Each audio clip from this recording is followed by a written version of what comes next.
तुलसी के पास दीपक जलाने का क्या महात्म्य है?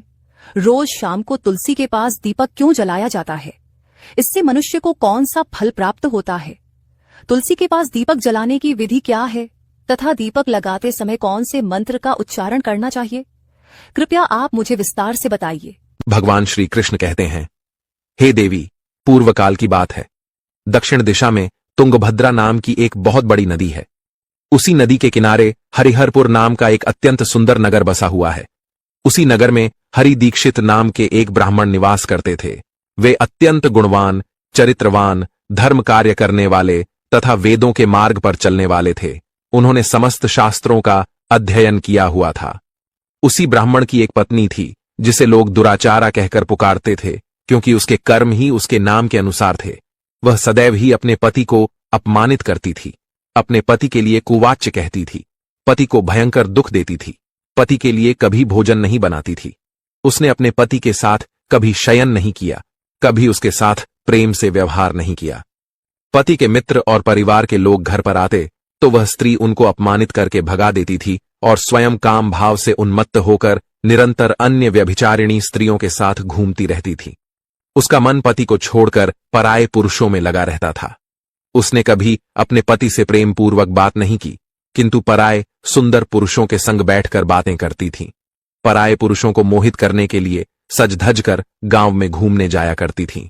कभी वह वन में किसी वृक्ष के नीचे खड़ी रहकर सुंदर पुरुषों की राह देखती और किसी दुष्ट पुरुष को मोहित करके उसके संग भोग विलास किया करती थी। एक दिन हरि दीक्षित ने अपनी पत्नी से कहा, हे भद्रे, तुम्हारा यह आचरण उचित नहीं है। इस प्रकार से पाप करने पर तुम्हारा अहित ही होगा। इसीलिए तुम अभी से ये सब बुरे काम करना छोड़ दो। तुम्हारे इस प्रकार के व्यवहार से मुझे बड़ा दुख हो रहा है। तब उस दुराचारा स्त्री ने कहा, न जाने किस पाप के कारण मेरा तुझ जैसे भिखमंगे के साथ विवाह हुआ है। लगता है पिछले जन्म में मैंने पाप ही किए होंगे, इसी कारण से मुझे ऐसा गरीब पति मिला है। तू मेरी कोई भी इच्छा को पूर्ण नहीं कर सकता। मुझे विवशता के कारण तेरी इस झोपड़ी में रहना पड़ता है, भिक्षा में लाया हुआ भोजन खाना पड़ता है। अब और अधिक मैं इस कष्ट को सहन नहीं करने वाली। किसी दिन मैं तुझे छोड़कर अवश्य चली जाऊंगी। तेरे साथ रहूंगी तो इस जन्म में भी मेरे द्वारा पाप ही होंगे। इसीलिए अब मैं किसी अन्य धनवान पुरुष से विवाह करूंगी। हरि दीक्षित ने अपनी पत्नी से कहा, हे प्रिय, तुम इस प्रकार के अपशब्द न कहो। इस प्रकार से अपने पति को त्यागने का विचार मन से छोड़ दो। जो स्त्री अपने पति को त्याग कर पराये पुरुष के पास जाती है उसका अहित ही होता है, उसे नरक में जाना पड़ता है। उस दुराचारी पत्नी ने कहा, नरक में तुम्हें जाना पड़ेगा, क्योंकि तुम कोई काम धंधा तो करते नहीं, भीख मांगकर खाते हो और मुझे भी झूठन खिलाते हो। पत्नी को दुखी और असंतुष्ट रखने वाला पति भी नरक में ही जाता है, और तुम्हारा घर कोई नरक की सजा से कम नहीं है। तुम्हारे साथ इस घर में रहने से अच्छा है मैं नरक में जाकर रहूं। इस प्रकार उस हरि दीक्षित की पत्नी ने अनेक प्रकार के कटु वचनों से अपने पति का अनादर किया और उसे अपमानित किया। श्री कृष्ण कहते हैं, हे देवी, जो स्त्री अपने पति का अनादर करती है, जो अपने पति का अपमान करती है, उसके घर में दुर्भाग्य ही आता है। पति को छोड़कर पराये पुरुष के पास जाने वाली स्त्री को नरक में दंड अवश्य ही भोगना पड़ता है। अब आगे सुनो, उस दुराचार स्त्री के साथ क्या होता है। एक दिन वह दुराचारिणी स्त्री वन में जाकर एक वृक्ष के नीचे खड़ी हो गई। उसका चित्त काम से भरा हुआ था। वह किसी सुंदर कामी पुरुष की राह देख रही थी, किंतु बहुत समय बीतने के बाद भी उस स्थान पर कोई पुरुष नहीं आया। इसीलिए वह अत्यंत दुखी हो गई और प्रियतम की खोज में इधर उधर देखने लगी। उस दिन उसका सारा परिश्रम व्यर्थ हो गया। वह वहां खड़ी होकर वह नाना प्रकार की बातें कहकर विलाप करने लगी। हाय हाय, आज तो इस मार्ग से कोई भी सुंदर पुरुष नहीं आया। अब मैं कैसे अपनी काम शांति करूं? आज की रात कैसे बीतेगी? कौन मेरे इस सुंदर शरीर का उपभोग करेगा? मेरी जवानी और सुंदरता तो अकारण ही नष्ट हो रही है। कोई भी इस सुंदर शरीर को पाने की कामना नहीं करता। अब मैं कहाँ जाऊं? कौन मुझे अपनाएगा? कौन मेरे साथ भोग विलास करेगा? मेरा पति तो मूर्ख है, किंतु अब ऐसा लगता है कि संसार ही मूर्ख पुरुषों से भरा पड़ा है। कोई भी इतनी सुंदर स्त्री को पाने की कामना नहीं कर रहा है। मैं तो इतनी सुंदर हूँ कि देवता भी मुझे पाने की इच्छा करेंगे, लेकिन यह संसार तो पापी और तुच्छ पुरुषों से भरा पड़ा है, जो मुझ अप्सरा जैसी सुंदर स्त्री को दुर्लक्ष्य कर रहा है। हे भगवान, कोई सुंदर, बलवान और पराक्रमी नर हो तो उसे मेरे पास भेजिए। चाहे वह मेरा भक्षण भी कर लेगा तो भी मैं प्रसन्नता से उसका आलिंगन कर लूंगी। भगवान श्री कृष्ण कहते हैं, हे देवी। इस प्रकार से वह स्त्री जोर जोर से विलाप करने लगी। उसी जंगल में एक भयानक बाघ निवास करता था। उस पापिनी स्त्री की आवाज सुनकर वह जाग गया और उछलकर उस स्त्री का भक्षण करने के लिए उसके पास आ गया। उस बाघ का नाम था ध्वंसक। ध्वंसक का रूप अत्यंत भयानक था। उसका शरीर काले और नारंगी धारियों से युक्त था जो जंगल की छाया में घुल मिल जाता था। उसकी आंखें अंगारे की तरह लाल थीं जो अंधेरे में भी चमकती थीं। उसके जबड़े से लंबे तीक्ष्ण दांत बाहर निकले हुए थे जो किसी भी जीव को चीरने के लिए पर्याप्त थे। उसकी गहरी गर्जना पूरे वन में गूंजती थी जिससे आसपास के जीव कांप उठते थे। ध्वंसक की लंबी मजबूत पूंछ उसकी ताकत का प्रतीक थी। वह अपनी मांसल बलिष्ठ टांगों से जंगल में तेजी से दौड़ सकता था। ध्वंसक का पूरा शरीर शक्तिशाली मांसपेशियों से भरा हुआ था जिससे वह एक ही झपट्टे में अपने शिकार को धराशायी कर सकता था। उसकी नाक से बार बार गर्म सांसें निकलती मानो वह हर पल अपने अगले शिकार की तलाश में हो। ध्वंसक का एकमात्र लक्ष्य उन पापी और दुराचारी लोगों का भक्षण करना था जिन्हें उसकी नियति ने उसे सौंपा था। उस भयंकर बाघ को अपने सामने खड़ा हुआ देखकर उस स्त्री के पसीने छूटने लगे। वह भय से थरथर कांपने लगी।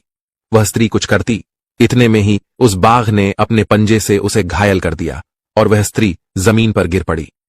जमीन पर गिरते ही वह स्त्री चिल्लाते हुए बोली, अरे बाघ, तू किस लिए यहाँ पर आया है? मुझे क्यों मार रहा है? मैं यहाँ पर अपने प्रियतम को खोज रही थी। तू मुझे छोड़ दे। मेरा भक्षण करके तुझे क्या मिलेगा? उस स्त्री की यह बात सुनकर वह भयानक बाघ क्षण भर के लिए रुक गया और हंसते हुए बोला, हे दुष्टा, आज विधाता ने तुझे मेरा ग्रास नियुक्त किया है। तुझ जैसी पापिनी स्त्रियों का भक्षण करना ही मेरा काम है, तभी मुझे इस शरीर से मुक्ति मिलेगी। वह स्त्री कहने लगी, हे बाघ, तुम कौन हो? मुझे सच सच बताओ, तुम्हें किस कारण से बाघ होना पड़ा और तुम मुझ जैसी स्त्रियों का भक्षण क्यों करते हो? पहले मुझे सारी बात बताओ और फिर मेरा भक्षण करो। फिर ध्वंसक नाम का वह बाघ कहने लगा, हे पापिनी, मैं तुम्हें मेरे पूर्व जन्म का वृत्तांत सुनाता हूं कि किस कारण से मुझे बाघ होना पड़ा। पूर्व काल में दक्षिण देश में अमलापाहा नाम की एक पवित्र नदी बहती थी। उसी नदी के तट पर मुनिपर्णा नाम की एक नगरी बसी हुई थी। यह नगरी अपने सुंदर मंदिरों, शांत वातावरण और धार्मिक अनुष्ठानों के लिए प्रसिद्ध थी। वहां एक ब्राह्मण का परिवार निवास करता था। मैं उस परिवार में जन्मा था। मेरा नाम वेदानंद था। मेरे पिता एक आदर्श ब्राह्मण थे जो यज्ञ, हवन और धार्मिक अनुष्ठानों का पालन करते थे। उस बाघ ने आगे कहा, हे स्त्री, मैंने अपनी किशोरावस्था में वेदों का अध्ययन किया और यज्ञ आदि धार्मिक कार्यों में पारंगत हो गया। लेकिन जैसे जैसे मैं बड़ा हुआ, मेरे मन में धन का लोभ बढ़ता गया। अनेक यज्ञों का आयोजन किया, लेकिन वे यज्ञ धार्मिक उद्देश्य से नहीं बल्कि धन संग्रह के लिए थे। मैं उन पापियों के लिए भी यज्ञ करता था जो धर्म से दूर थे और उनके घर का भोजन करता था। मैंने धन के लोभ में उनके अनैतिक कार्यों का समर्थन भी किया। धर्म के मार्ग से भटकते हुए मैंने उन वस्तुओं का दान भी स्वीकार किया जिन्हें ब्राह्मण को नहीं लेना चाहिए। मेरा मन इतना लोभी हो गया था कि मैं ऋण के बहाने दूसरों से धन लेता और फिर उसे कभी वापस नहीं करता। मैंने अनेक प्रकार के छल कपट किए और इस प्रकार पाप करते हुए कई वर्ष बीत गए। समय के साथ मेरा शरीर कमजोर हो गया, बाल सफेद हो गए, आंखें धुंधली हो गईं और मुंह के दांत गिर गए। परंतु धन का लोभ अब भी मेरे मन से नहीं गया और मैं पाप करता रहा। उस बाघ ने अपने दुख भरे स्वर में आगे कहा, एक दिन धन के लालच में मैं फिर से नदी के किनारे गया।